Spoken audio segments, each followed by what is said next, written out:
we fired worked. #1 search trend on Google worldwide. You have done it. InfoWars Money Bomb. And when you click that, it shows a whole list of our articles about it. And #3 is Alex Jones.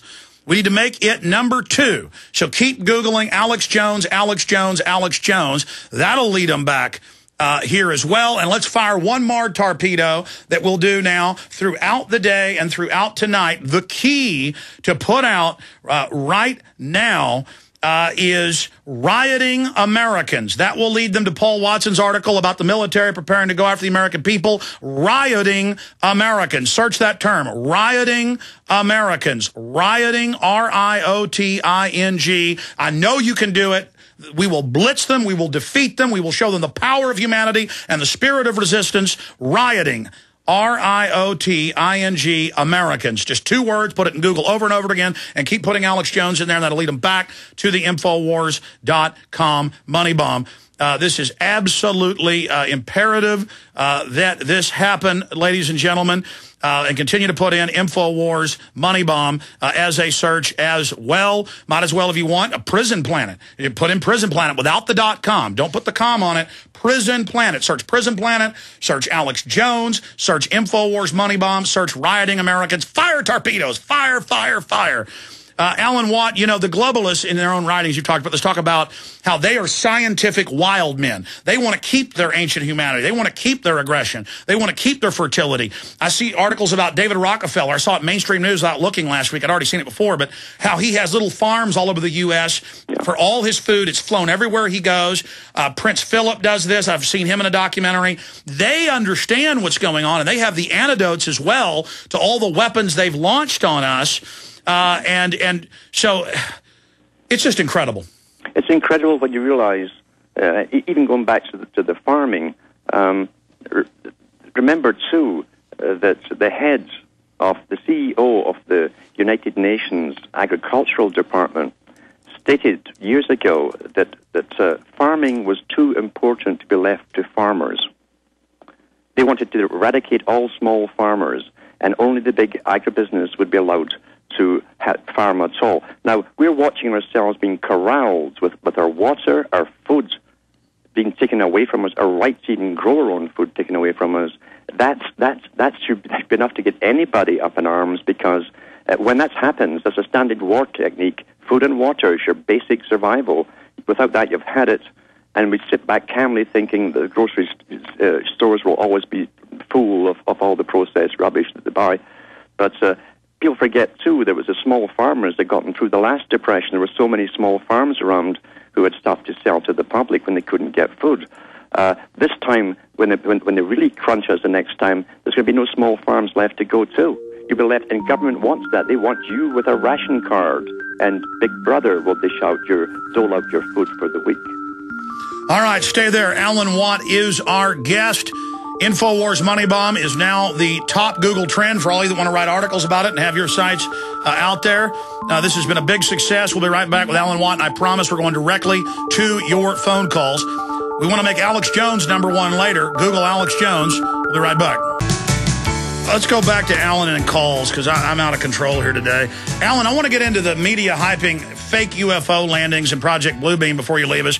Also the military takeover drills that are now unveiling the fact showing they're getting closer to occupation of the U.S. Now it's not for Al-Qaeda, it's for angry Americans, because they knew when they swindled us with this bank takeover, people get angry.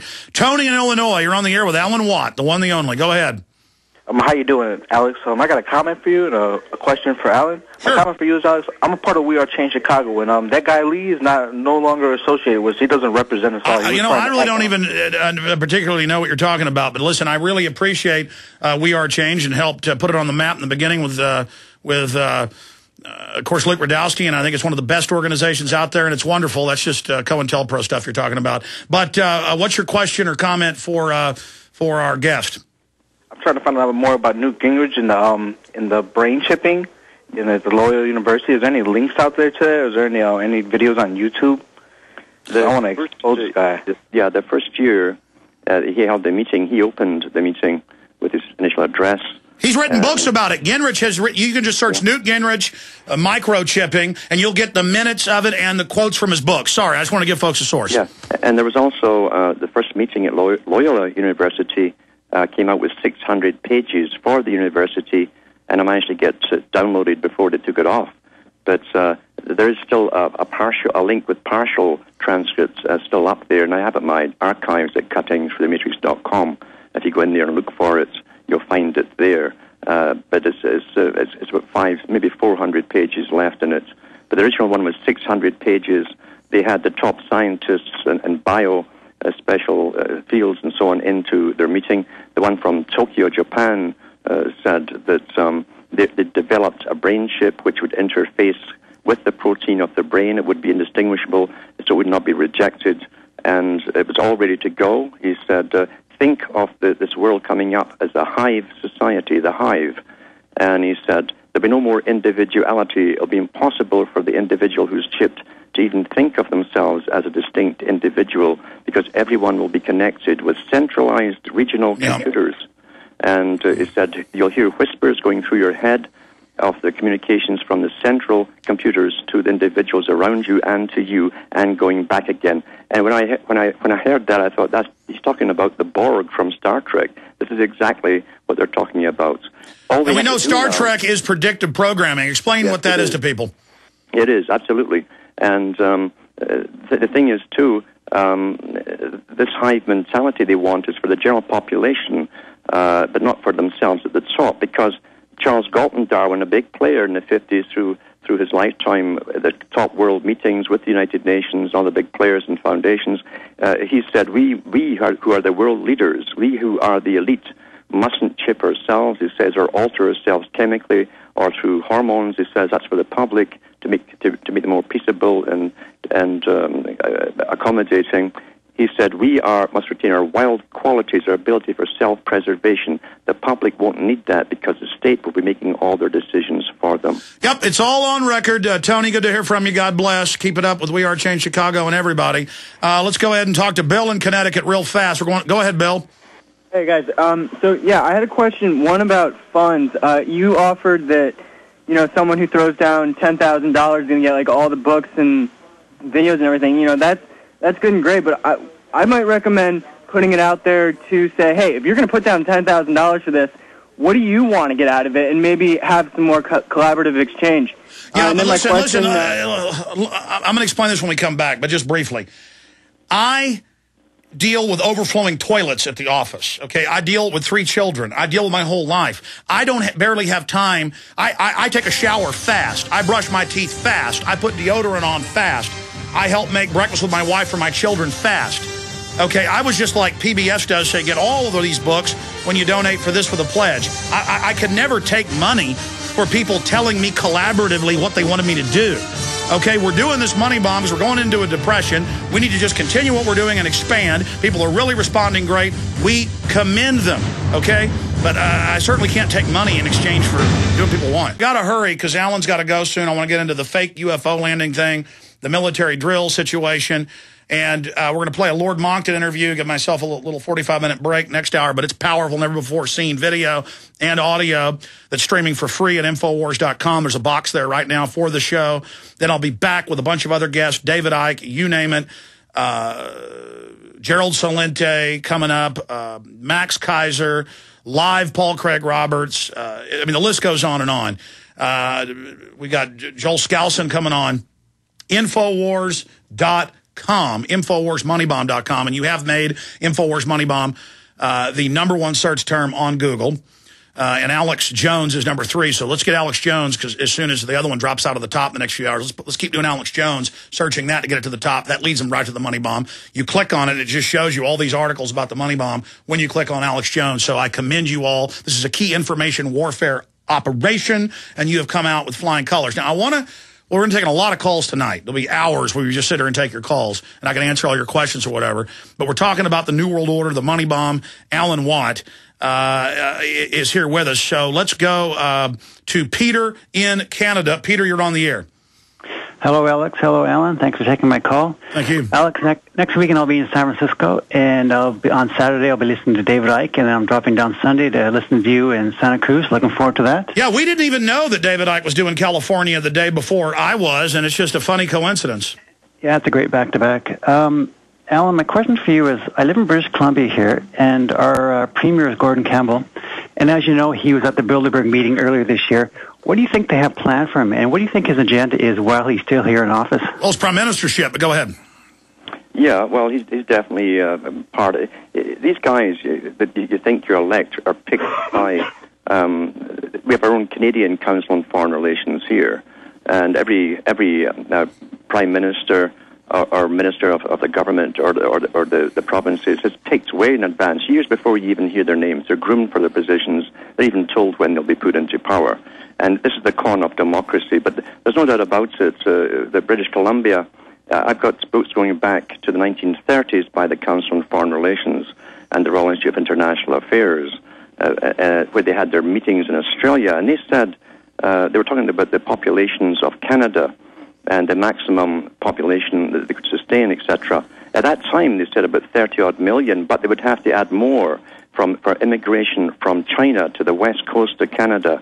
And they'd have, because that would become, or British Columbia would become basically the porting city for all the goods and the trade that would come from China, and lots of Chinese would have to move in and be the managerial class to take on that responsibility with their language and so on. So I've lived long enough to see that happen, and these guys were talking about in the 30s when China was still a third world country. They didn't have factories, they had nothing. We built the factories through the GATT Treaty from the World Trade Organization. We funded them up into their strength. Canada trained most of their engineers from the 70s onwards when they didn't even have factories to go back to work in. So these guys work the whole centuries worked out in advance. Well, it's a subset of lords under the British feudal system where they even get families that continually in power, like the Bushes and others, as a subset. So it's really hereditary power. It's hereditary power, and they also get a lot to... I got to admit, too, there's a lot of sexual deviancy amongst the power elites, and they've all come out with little scandals here and there, and of course they close ranks together at the top and cover each other up. But these guys are sworn to their cause. They do believe they'll get a kick upstairs into the better quality food, all that kind of stuff. They already get that when they get into their whole family gets passes for the better quality foods that are untampered with, non-GMO, all that stuff. And that's well, look at Germany with the flu shot last year. It turned out the ruling class and the politicians all got a special, quote, clean one. Yeah. Well, and not only that, the government refused to take it. They said, this is untested. If he gets sick, who's going to run the country? So they're not so stupid after all. They know what they're doing. The flu, of course, injections is just more bioengineering on us. Peter, that is an amazing question. Anything else? No, I just look forward to next weekend listening to you. All right, thank you. I look forward to shaking your hand. Let's talk to Chris in Texas. I want to move quick now. Chris, go ahead. Hello? Yes, Chris. Hi, Alex. I've been listening to your show for quite some time, and this is the first time for me to call in, and I just wanted to tell, well, you all were talking about property and how that is so important in the fight against this global system. You know, slaves are not supposed to have property, and they're not supposed to have guns, and it's feudalism to pay a yearly tax on your land. We don't really own our property now. They got rid of that with property taxes. And there's now a federal property tax in the health care bill, 5% on all property, all real estate. Yes, and the Republicans, you know, a lot of people are going to vote Republican, but the Republicans now in Texas are calling for a statewide property tax. And, you know, they want to take it out of the local control. Right now, the county judges in each county determines the property rate. And I didn't know that. And when I found that out, I'm running for county Yeah, it's got to be centralized in the state, so it can be passed on to the federal and then the international government. Chris, great points. Alan Watt. Yes, of course, you're quite right when you hit the nail on the head, actually, when you said that without property, you're a slave. Without the rights to food, you're a slave. When you're dependent on everything you need, food, shelter, clothing, water for survival. If you don't have rights to that, you are a slave. So that's the bottom line. They're bringing you into a new form of slavery, and this is the authoritarian system which the Club of Rome demanded they get brought in. It's very elementary. If slaves are independent, they're going to run off and be self-sufficient. But if they've got to have you, they'll actually compete to be patted on the head by the slave.